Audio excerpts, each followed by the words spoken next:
first to just breathe, guys. It's amazing to be. I will share my story with you, but I just wanted to make sure and inform you that if you at any point send me pause, just know I'm just trying to reflect on the journey, because I just told my neighbor there that listening to people's stories, they're all talking about their journeys from the past and to what they have achieved today.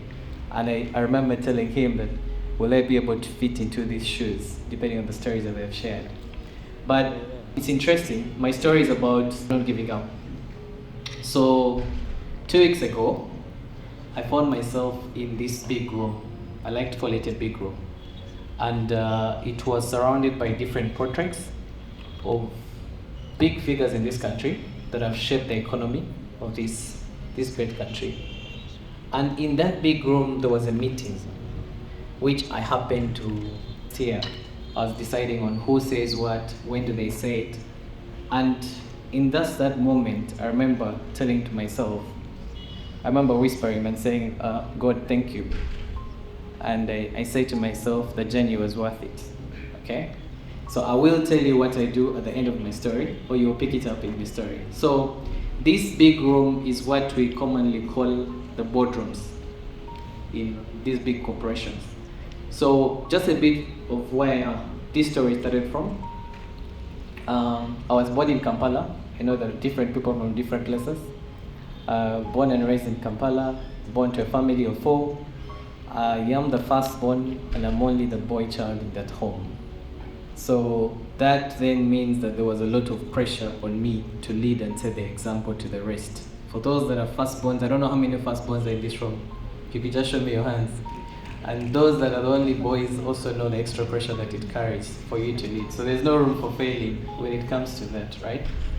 So interestingly, went through school. I've had a number of lawyers. I happen to be a lawyer.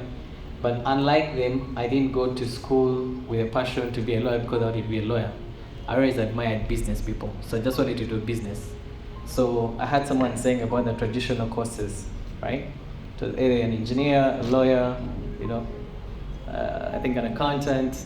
So I figured that being a lawyer would take me right to where I wanted to be. So I go to law school, I pass, everything is fine. Through my high school, everything was okay, I never failed. And then my first test in life comes at what we call the pre-entry. At my time, we used to have what we used to call the pre-entry exams. They're a bit different from what they have now. Those who are here, I've seen Fiona shaking her head, so she knows it. But it was interesting. So you had about 1,000 people applying, and they would only take about 200 from the whole country. So my first test in life was me failing my first attempt at the pre-entries. It was a shocker to me. I had never imagined that I would fail such an exam, but it was very simple. Right? So I think that was the first defining moment in my life. And I remember the heading of my story, sorry I didn't give you my hook, is that it says from the streets to the boardroom. And I had asked that they share an image showing streets and boardroom, but then I thought about it. It could send the wrong message. Would the crowd think, did I grow up on the streets? Did I sleep on the streets? No. So I decided, let's not take it up. Let me just tell you why I said it's from the streets to the boardroom. So interestingly, I failed my first attempt at the pre-entry. So I'm heartbroken. I could hear my uncle's voice saying, "You failed us." And that went on, if I think about another, 3 or 4 months. So I had then a choice to make. Do I believe in what everyone has told me, that you have failed just because of a pre-entry exam, or do I then pick up myself and choose to move forward? And that's what took me to what I call the streets. I made a decision at that point to join a law firm. I had never worked in a firm. Mind you, I had graduated. I had my degree at law, but I didn't want to be a lawyer. I just wanted to do business. I started doing businesses, and I thought I was good at it. So I then decided, let me go to a law firm. Let me start from the law firm. And my first position in the law firm, for the lawyers in this room, I was a clerk, right? So little did I know what's entailed in a clerk's job. I mean, I joined the firm with my suits, if you've seen lawyers, especially the ones that have just joined the firms, we have a lot of energy. So I had my kabak, a suit, matching socks and everything. So And the life of a clerk was to actually run around the streets. You're filing, you're looking for court dates, and you're serving notices, you're taking letters. So I did this for about a year because I had to wait for my other turn to do my pre-entry again. So, but then that was then the defining moment for me, because when I chose not to give up and then just decided and say, let me give this thing another shot, is I then got the skills that have made me who I am today. Skills such as learning to be patient when I go to a government office and I have to wait for someone taking tea instead of serving me. Skills such as learning how to fix problems, because I then got a nickname at the firm, as the fixer, because whatever was the problem was my cup of tea. So an opportunity then comes, and fast track it. I find myself applying for a job in a bank as a legal officer. So I do enter the bank as a legal officer, and I figured that maybe in-house counsels were not that busy compared to the lawyers outside. So I've just jumped the part that I had to do my pre-entry again, joined the LDC, graduated, now I'm my license, I'm an advocate, I've joined the bank. So, but the experience of being a clerk did quite a lot for me. It taught me how to think outside the box, how to work well under pressure, how not to be moved with what's outside. Okay, so moving into the bank, I figured this is just a corporate job. You put on fancy clothes, you just sit in, there's nothing really that's going to be so hard to deal with. Oh, I was wrong. The bank was harder. There was a lot of pressure.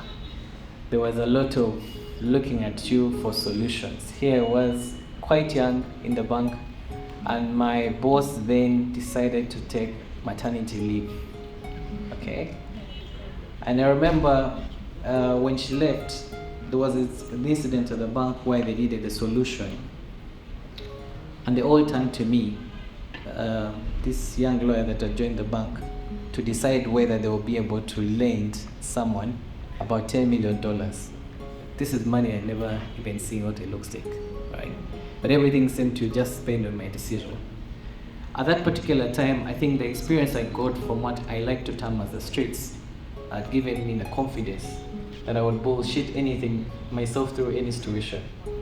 And I remember very well going through that scenario and finding a solution for the customer, and then they were able to give out the money that I was giving. So my journey then to the boardroom.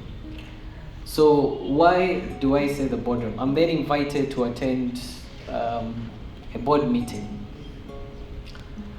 And it's until you enter a board meeting that you understand these are the rooms that make the decisions in any organization.